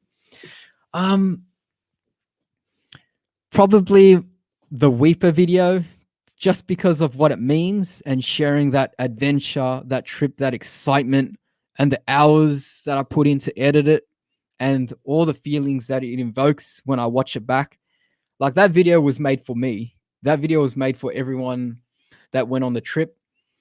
And so when I watch that, it's not really a vlog, obviously, because it was one of my earlier videos. You know, I've changed since then, but that was made for me so that I could watch again in years to come and just kind of like remember the place, remember the memories, remember some of the, you know, the funny moments, the excitement, the camaraderie, you know, just all that. So that is my favorite video on the channel. It's not watched very, it hasn't got many views though. So I understand it was made for me. So it's not enjoyable if you don't know what's going on. Eden Dobie says, can you do another Aussie bass video, please? Yes, we'll be doing one at some stage. If not sometime in the next couple of months, I'll be doing one in the summer, as always. Summer months, I like to go bass fishing. Maybe I'll ask James again and we'll do another one of those big bass adventures and see what happens. Maybe we'll catch bass, maybe we won't, maybe we'll slip into the creek, maybe we'll come across a snake. I love that adventure. At the end of the day, after bass fishing, you put in a lot of hard work, you're tired. Sometimes you catch a few fish. It's always a nice feeling that you spent the day and you did something. The Tidiest Neef says, thanks, Shroom. Things have definitely slowed down for me in the past couple of weeks. Heading back out tomorrow. Though, would you also suggest finding areas of deeper water too? I think the tides are quite massive right now. I mean, I haven't really checked the tide. I think the tide, is it around 8 or 9 a.m. tomorrow? The high, something like that. I think the last of the run in the start of run out might be nice tomorrow. Yeah, plenty of water. So even all the way through up the rivers, it's good. There's the water clarity that I've seen in all systems has been quite good. So just got to find the bait. If you're out early enough, you might see bust ups, kingfish and salmon. Right now, if I was heading out, I'll be looking for salmon or kingies. Easy to see when they start making a commotion on the surface. All right, what's this? Fake moon man alert. Hi, how's it going, Moe? Oh yeah, there's I see it now. It says catch some surffish. All right. Wow, I haven't seen a fake shroom yet, so that's been good. One day, I guess the whole chat will be all shrooms. Hi says, have you ever encountered people taking undersized fish? Did you tell them off or educated them that it was undersized and or report them to the DPI? Personally, I haven't approached too many people and done anything physical. I've just gave them a passing word and asked them, you know, are you aware of the rules, this and that? And I'll let them decide whether they want to continue doing what they're doing. Now, there was one time when I saw someone using a net, a gill net, setting up a gill net along the side of the river. I was close by, so I just continued fishing, recorded a bit of it, and then went around the side to see where they were parked, got some footage of their number plate, got some footage of them going back to their car, going away, coming back with some people, and then continuing the operation. And once I had enough data, enough footage, I contacted the DPI, and the DPI really helped me out. They got them. So they ended up dealing with them. I think they got arrested or something. It was a serious offense. the guy was very happy with my help, and he gave me his personal number, and he said, look, if you see anything like this again, just call me right away. Don't even submit on the website, because you really got enough information that we can put these guys away. So just call me up and I'll personally come right down to the river and deal with them. And so, yeah, so if you do the right thing, you can always get those people to face the music. So like I always say, there's no need for any violence or physical confrontations, kicking in buckets in the water. It's all good, but they're just going to continue. Where it's really going to hurt is if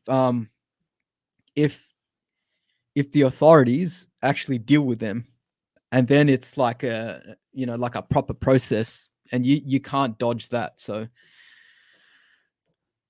My Ninja Way says, how's it going, Shroom? Good, not too bad. It's been a good night. It's been a good live stream. So guys, if you're enjoying it, make sure you hit the like button, subscribe. And yeah, for those of you that miss it or you want to watch it later, it's going to come up on Apple Podcasts and Spotify, Google Podcasts, all the hosting platforms. You can find it there as well. Nova says, Shroom, would you consider to make a music channel? As I did watch the Weeper video. Okay, so something just happened there. You had an amazing, okay. Thank you very much. I get a few weird questions. Some people, weird comments in my videos sometimes. Some people say, well, you got a nice voice or something like that. And I'm thinking, well, I'm just talking. I don't know if they're just trying to get a reply or something. Any possibility you are able to start up a channel or make a video of yourself singing? I'd love to do that one day. I just don't think I'm good enough. I just don't think I'm good. I don't think people would want to listen to that. It might end up on as a funny clip rather than a clip to demonstrate singing skill. Dejan Stankovic, what bait and hook size would you suggest for flathead? Flathead's 3.0. So if you want to chase big flathead, I like to use 3.0 3/8 ounce jig head. That's what's done the damage for me on all my 80 plus class fish.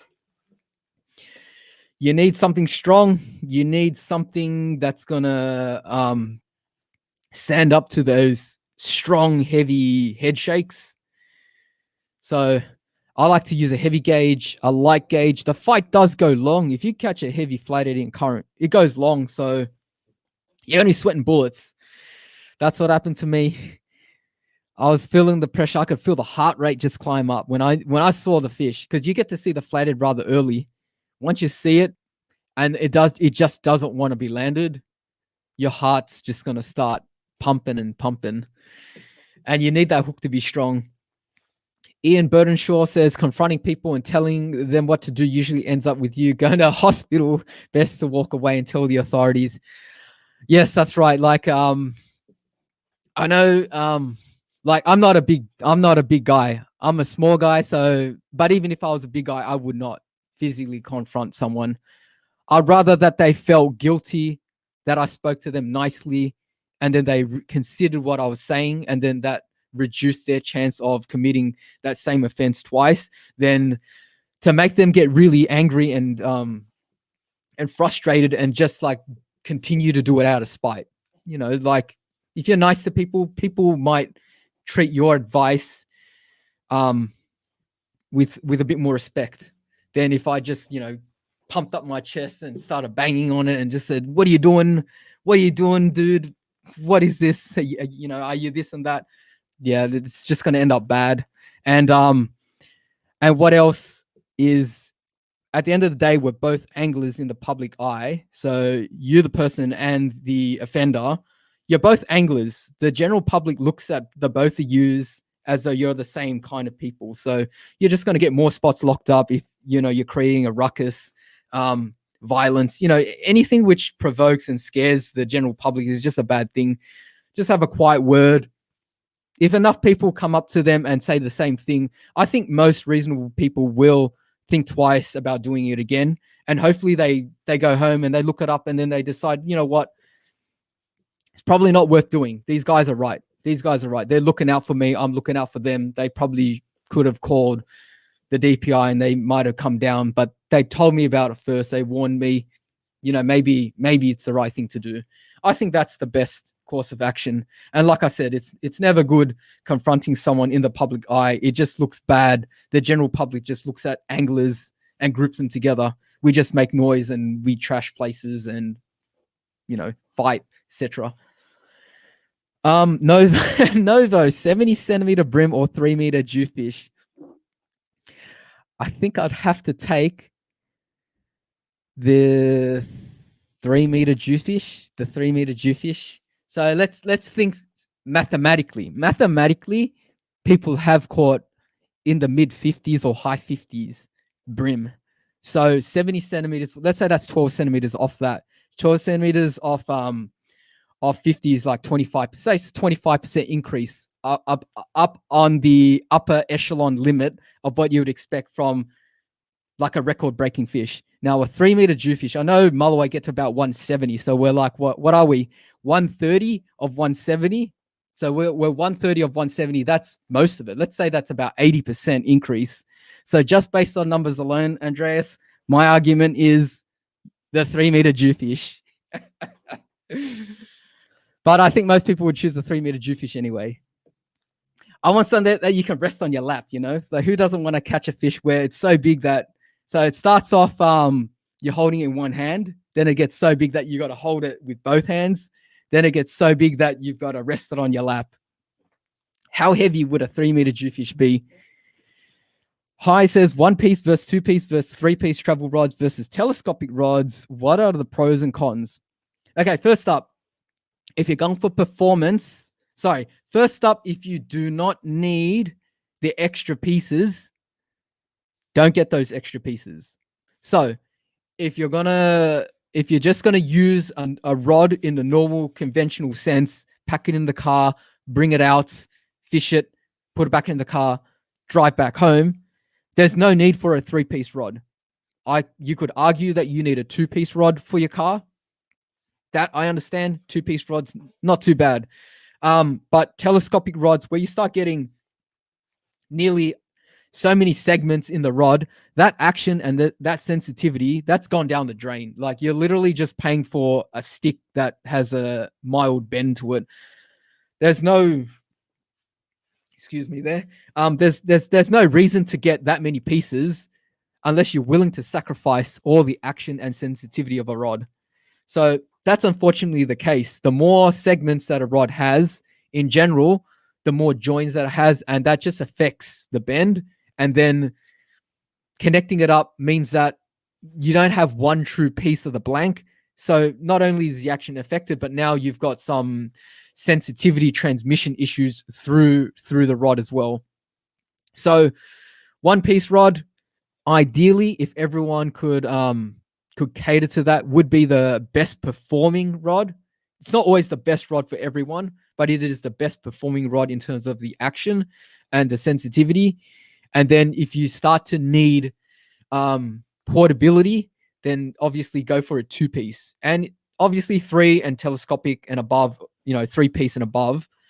Obviously, unless you're talking about fly rods, which they all pretty much come in like 4 pieces, but a regular spin rod, 3 pieces and telescopic, unless you're going to pack it on a plane or something, I don't see the point. I really don't see the point in those.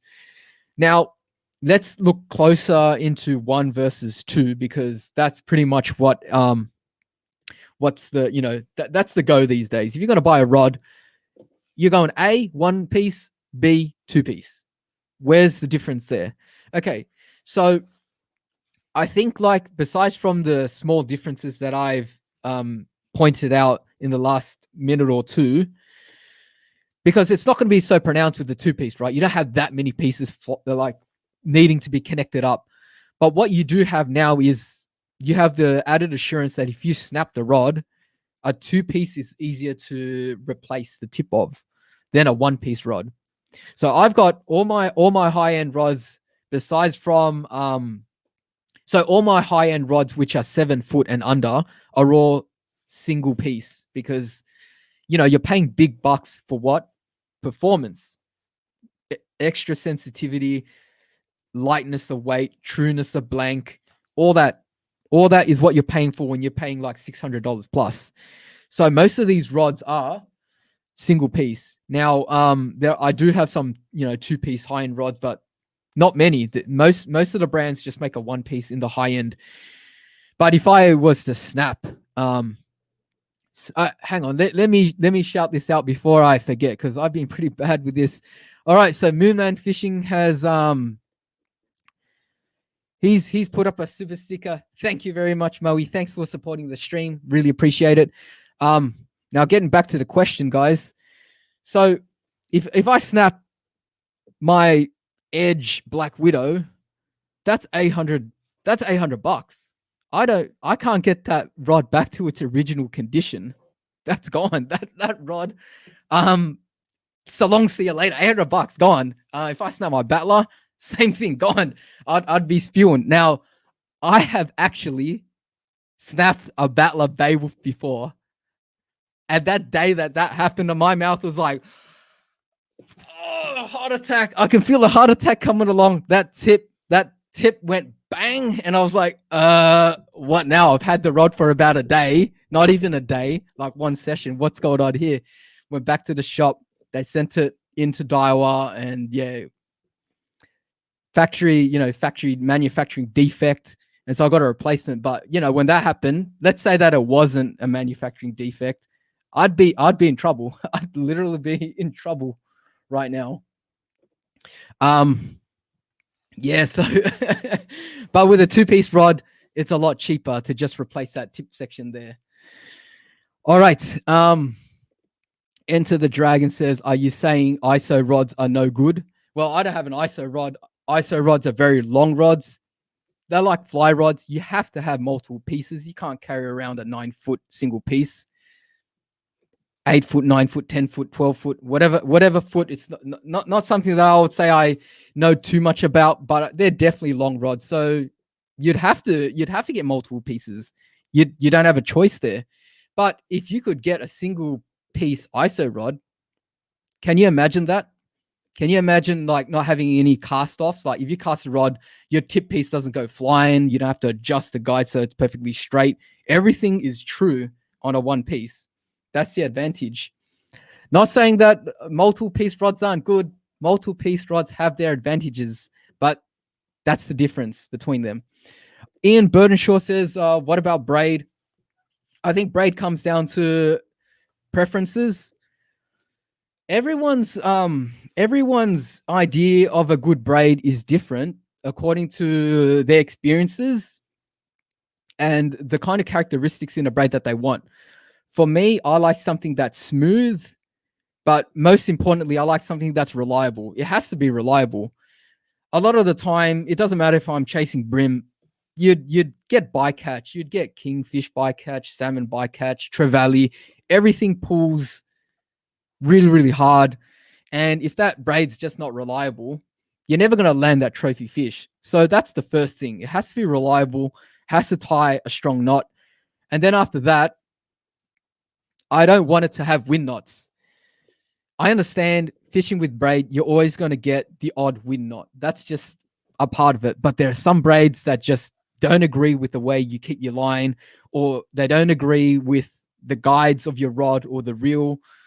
Whatever it is, those factors that I mentioned actually have a big influence. So you can use the same braid, but if you use it on a different reel, you may not get wind knots all of a sudden. But if you use it on, say, a size too small of a reel and the guides are just a certain size or spacing apart, suddenly loops start forming every second cast and it just doesn't agree.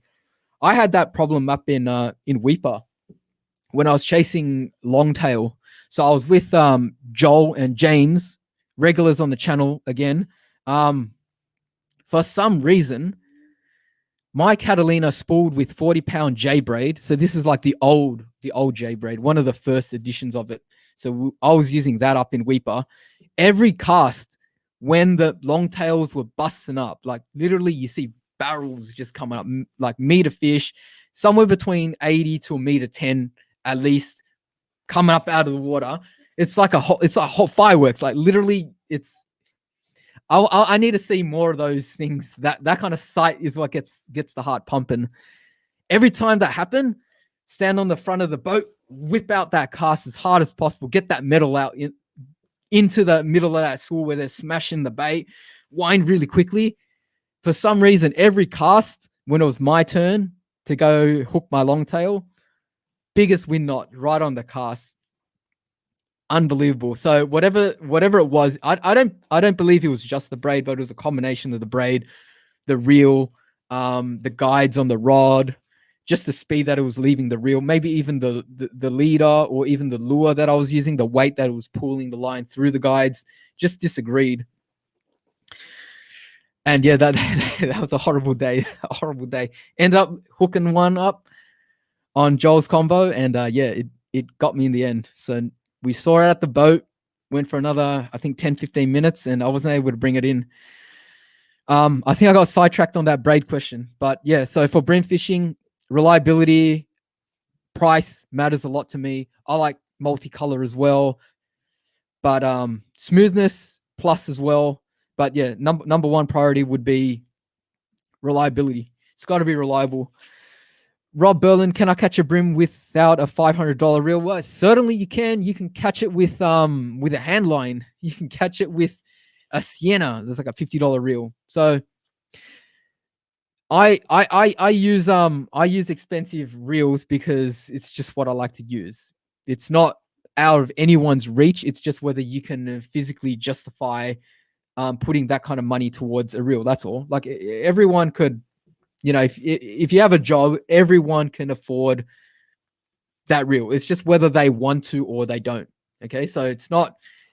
So that's not the way I think about it. I think about it in the sense that if I fish every single day, I want to fish with something that I enjoy my day, even if I don't catch anything, and that's the reel I want. So, but let me tell you, I've got Siennas in the back. They've caught everything from brim to kingfish. My 92 centimeter kingfish came off a Sienna 4000 Kmart rod, and the rod's like broken. Sorry, the reel foot's like broken. I've taped it onto the rod, but it did the job. It caught me the 92 centimeter kingfish. So, and back then they were $35, $42 those reels. Sienna FE, is it? It's one of the older ones. It's a blue and light green coloration one. If you want to know which one that is. My Ninja Way says Team Daiwa. Ian Bertishaw, X4, X8, what do you prefer? X4 is cheaper. X4 is more flat. X8 is rounder. It just means that there's 8 weave. You pay money for it.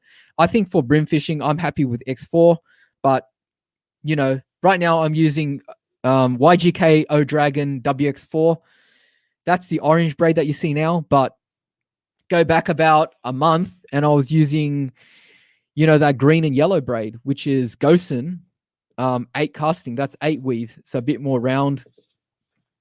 They both do the job, but yeah, I think mostly it comes down to what you prefer and the price. X8 costs a lot, and you can even get 12 weaves these days. 16 weave, I think I might have heard of that, but yeah, I'll have to check on that. But 12 weave, for example, Saltiga makes a 12 weave. I think for estuary fishing, if you're changing your braid pretty much every season, X4 is fine. X8, I think if I was putting a braid on for a large reel, a round braid is good. Just I want to stay connected to that fish of a lifetime. Andrew Fishman, he says, LOL, Rob Berlin, you can catch brim on a, that's right, handline hook and a piece of bread. Yeah, that was a really good time. At one stage, Terry and I were at a Sydney Harbour Wharf, and we caught so many brim just on prawns and a simple hook just dropped at our feet at the wharf. And what turned them on was when the boats were launching and they turned on their motors, and it just stirred up the bottom, and you could just literally see all the brim and all the fish just swam in to investigate. And if you just dropped anything down there, boom, they smash it. Saw a king that day as well, swimming close, but didn't show up on the footage. And I didn't get a cast in, so it was just outside of range. It was swimming too quickly to get my bait down. Alex Verley says, Shroom, I bought the Shimano Jewel 7 foot, 1 to 4 kilogram, and Shimano Sedona 2,500. What do you think? I think that's a great setup. Shimano Jewel, heaps of reviews on that. It's a known, reliable brand or name of rod from Shimano. I think it's about is about $100 and something. And the Shimano Sedona, that's like 1 or 2 up from the Sienna. The Siennas go hard, like I told you before. I caught like a 92 centimeter kingfish off that one. I've got all the sizes, 1,000, 2.5, and 4,000. Sedona's even better than that. I think you're going to enjoy that combo, Alex.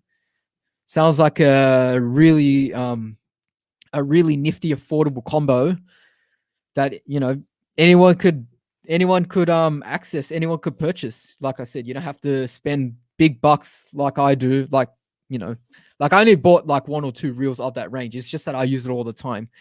Since I purchased it, that's what it's there for. It's to be used to be fished. That's what I do. I don't buy it and then just look at it.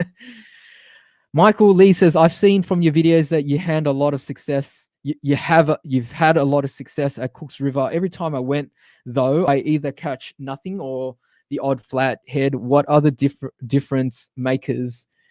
I mean, it's hard to say. I know the system like the back of my hand. I've put in hundreds. I can't say thousands, but I've put in hundreds of sessions, no doubt, hundreds of sessions, and I don't pick tides sometimes. So I'd be there on the bottom of the low. I'd be there on the last of the run out, the last of the run in, any tide in between, king tides, or maybe just weak tides, learning what rain does to the system, knowing when they open, for example, observing what happens when they open the sewer system, when all the rainwater flushes through. Just all these little things just make it so that I understand how the system works. And I guess that's just experience. But Cooks River in general fishes well when there's a lot of water and it's running out. As a general rule, not every time, but as a general rule, that's when the system is alive. But it does, like I said, it doesn't matter if there's no water, they'll still be firing for whatever reason. So give that a try, Michael. All right, we're gonna answer a few more questions, guys. Ian Bertashaw says, I know of another fisher who uses the wash from the ferries and always seems to hook up just after a ferry goes by. Yep, that's like that's classic textbook fishing. When that ferry comes by, it's stirring up the bottom. All that food is just elevated throughout the water column. It makes the water murky for a moment. Predators come in to have a suss. There's a lot of noise. There's a lot of commotion. Pick off a few morsels of food. When it settles down, they're gone. And then you're casting and nothing happens. But when the ferry's churning it up, you're getting the odd nibble. And that's pretty much exactly what I thought was happening at the boat ramp. Flick with Mick says, let's go. Oh, my voice is dying. Few more questions, guys. I'm literally dying here. Hope you're enjoying the show. Make sure hit the like button, subscribe. Videos all the time. Hope like I said, hope you're enjoying it. And if you want to catch it at a different time, Apple Podcast, Spotify, etc. Okay, Mr. X. I've been out with someone who has more gear than a shop. 2 of the line gear, top of the line gear. 2 catches nothing. I have nothing good popped. Okay, all right. So gear doesn't make the fisherman, guys. That's not how it works. Gear doesn't make the fisherman.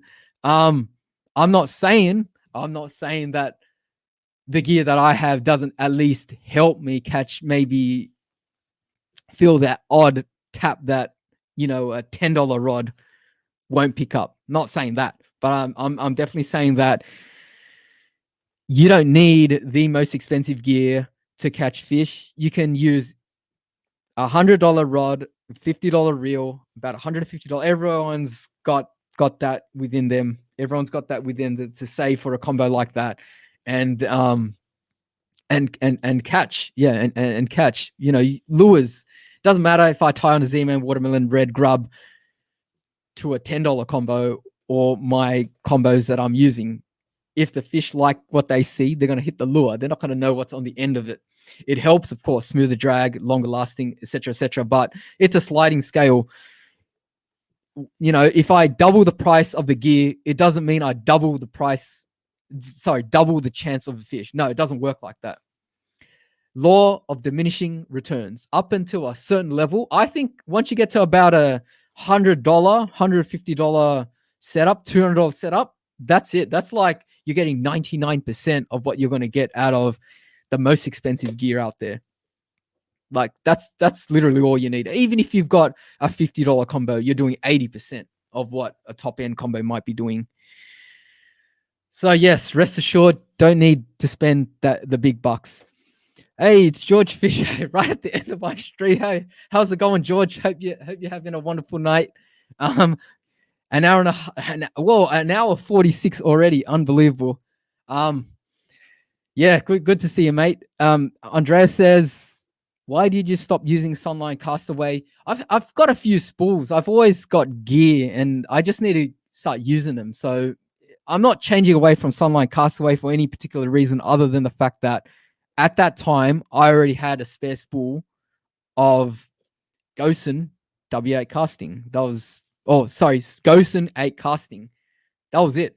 And the only reason why I'm using YGK O Dragon now is because that's what I've got in my stock. That's like, if I look through my gear, I just look at what I've got and I decide, hey, you know what? Maybe I'll give this a run again. All these lines I've used many times over the years.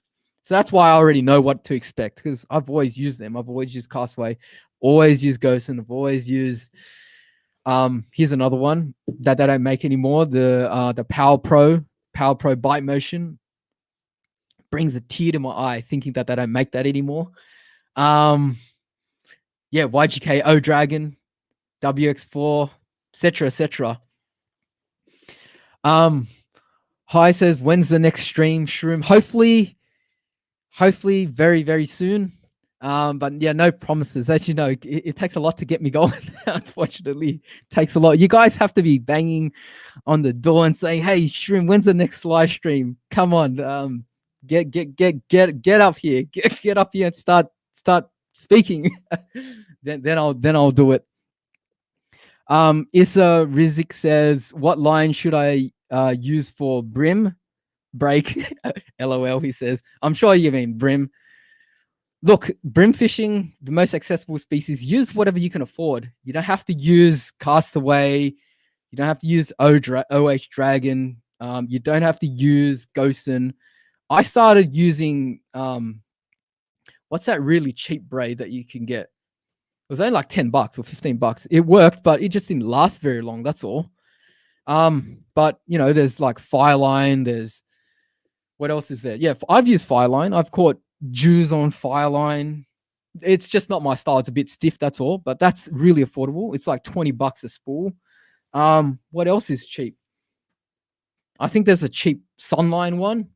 I think that you might have to deal with the wind knots. What's it called? Sunline something or other. There's a Sunline one which has a higher tendency to wind knot, but it's very affordable, very smooth. So it's good on it. You know, it's going to give you the smooth drag. Ties a pretty strong knot. Yeah. So and hang on, wait, one more. How can I miss Power Pro? I keep missing that one. Power Pro, super reliable. Go get that yellow version. Get your 5 pound, your 3 pound, your 8 pound, 10 pound. I've used all of them. Super reliable. You use it a few times, that stiffness goes away, and it's very visible too. Yellow, one of the best colors. Orange, very good. Green, can't really see it. Can't really see it at night. Green, good in the day, bad at night. Cloudy. Orange is a bit weird, I think. Green, actually, yeah. I mean, I gotta write these down next time I observe it because I've got my particular thoughts about colors given the conditions. So generally, if I'm not sure, I like using orange or yellow, the most visible out of all the braids, day and night.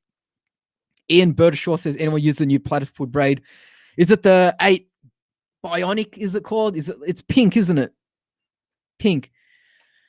S2E3, a regular on the channel from Fish Radar. He uses, I think he's currently using the Platypus Bionic braid. I had a few casts with that. Seems very good. It's either pink or it's purple. If that is the color, then I've got the right braid. Patterning says, what are your thoughts about Jarvis of Walker Lewis? I don't know about Jarvis Walker Lewis. I haven't seen them. I've not seen them at all. Okay, last couple of questions, guys. Last couple of questions. I got to get out of here. So Moonman Fishing says, do you think braid visibility puts off shy fish? 110%. I feel like I'm not even fishing if my lead is about 30 centimeters sometimes.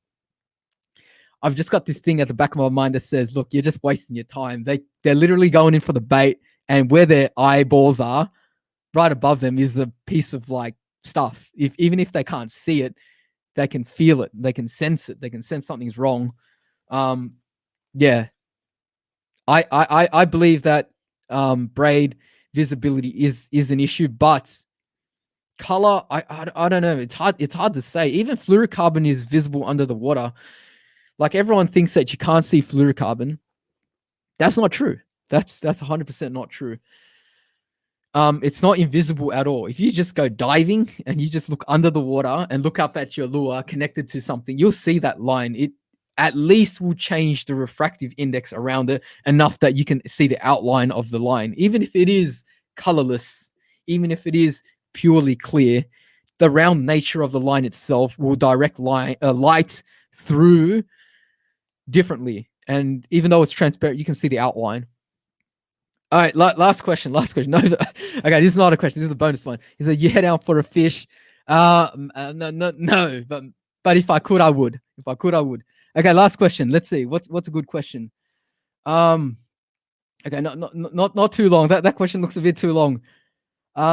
Here we go. Okay, well, we'll answer fishing with Jono's question. He says, Shroom, what's a good quality, affordable live bait setup for kings and Jews? Just looking to purchase one. All right, that is a big question. Okay, I'll half answer this one. I'll probably discuss more with you. Just send me a private message, DM somewhere on my social medias. But I think like the Shimano Mikura is a pretty strong, reliable rod that people keep bringing up. So look into that. Reels, I don't think you can go past two reels. You can't go past the Daiwa BG. There's a new one now as well. But, you know, the old one, new one, that's good. Cheap, metal, really strong. And the ever reliable Shimano Saragossa. Live bait. Crank that, get a big one, crank that drag up, sit back, and you'll be fine. All right, very last question. Okay, or very last comments. Ian Burdenshaw says, even when I bait fish, I find the bites rate drops once my leader drops below half a yes, 100%. Once it gets short, I don't know if it's just my gut feeling. I have definitely experienced the same thing. It doesn't matter if it's mono or fluorocarbon. It needs to be more than a meter. If it's more than a meter, I'm feeling comfortable. If it's starting to be very short, I'm not feeling too comfortable then. Okay, last question. Is there a last question here, or should I? Okay, Andrew Fishman. Everyone fishing braid needs to learn one of the smooth leader knots, like the improved Albright or FP. What's the FP? Improved Albright. I have learnt the Albright. It just doesn't agree with my casting, but a lot of people swear by it. A lot of people swear by that knot. One good thing about the Albright is I got to hand it to it. If you see a bust up, you snap off, and you need that leader on right then and right there. Fastest knot you can tie, Albright. Do a loop down, up it a couple of times, pull tight, cast out. Even with the tag head, just cast your lure out and you're done. Andrew Fisher, if you can't reel the leader onto the rod, you should not be fishing braid. FG, yeah. FG's that's the one I use. I got to show you guys how I tie it sometime. There's a few knots that I should show you. All right, guys, my time is up here. Thank you very much for joining another Shroom Live podcast. As I end, if you enjoyed the show, make sure you hit the like button. Make sure you subscribe. thanks to everyone that donated tonight and became members. If you want to support me, you guys can obviously become a member, or just keep watching the video. That support is enough. I really appreciate all the support. Every video, you guys just stand up and you're all over my comment section, and you're always packing out my live streams as well. It's incredible. I really appreciate it. And one last thing. Hope you guys, if you head out this weekend or over the next weekend, hope you guys catch that fish of a lifetime. Hope you guys have a wonderful time. And I'll see you guys on Thursday in the next video. See you later.